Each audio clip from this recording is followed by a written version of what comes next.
Hey, so yesterday I was at a roundabout, and as I'm standing there needing to go right, I look to my left and I see that there's another car coming onto the roundabout.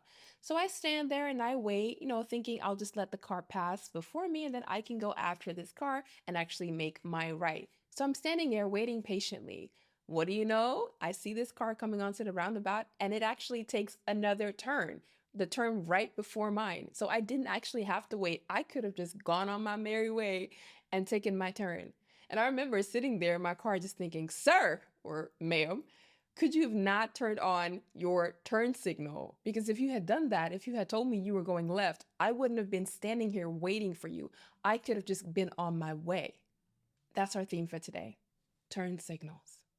Let's go to the Bible. Let's go to Luke 9, verse 51 and 52. As the time approached for him to be taken up to heaven, Jesus set his face for Jerusalem, and he sent messengers on ahead who went into the Samaritan village to get things ready for him. Another translation reads, as the time approached for him to be taken up to heaven, Jesus resolutely set out for Jerusalem, and he sent messengers on ahead who went into the village to get things readied for him.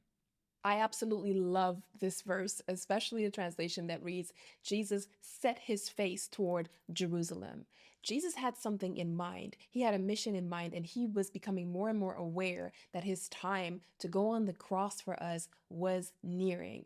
And so, because he understood where he was trying to go, he then also set his face. He actively moved toward Jerusalem to indicate that is where I'm going, that is where I'm heading, that is my next plan, that is the mission, right? And because he was so aware of where he was going, he was able to then activate others. He sent messengers into the Samaritan village to go and get things ready for him.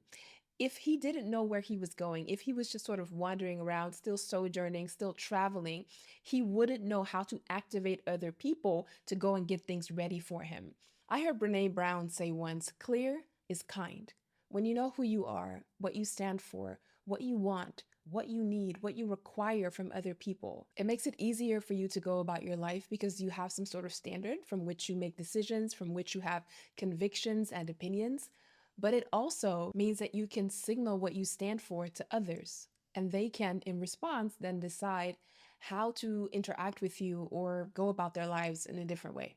But if you don't do that, if you don't accurately communicate to others where you're going, what you stand for, what you want, what you need, which direction you're headed into, what your principles are, what your values are, your convictions are, if you don't communicate that, it makes it that much more difficult for people to anticipate your needs, anticipate your behavior, and actually meet you where you are or where you want them to meet you.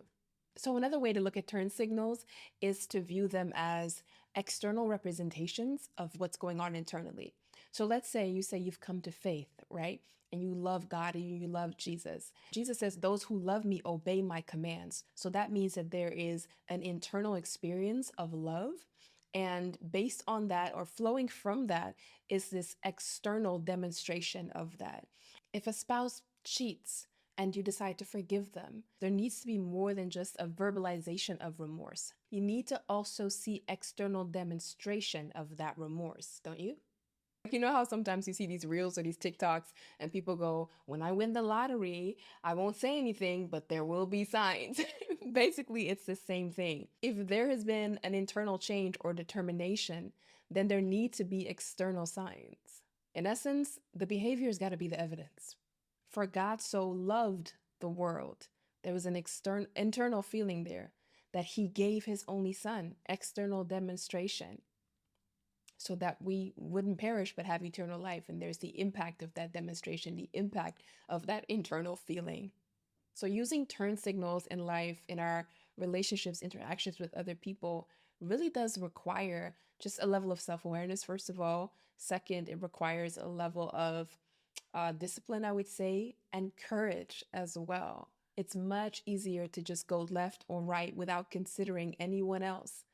To be considerate, to be thoughtful, to be intentional requires effort. And if we're really honest with ourselves, it's a kind of effort we just don't always want to put in. And though that may be true, it's not always wise. And the Bible does encourage us to pursue those things that are wise. So I guess my question to you is, what are the things that you say you stand for?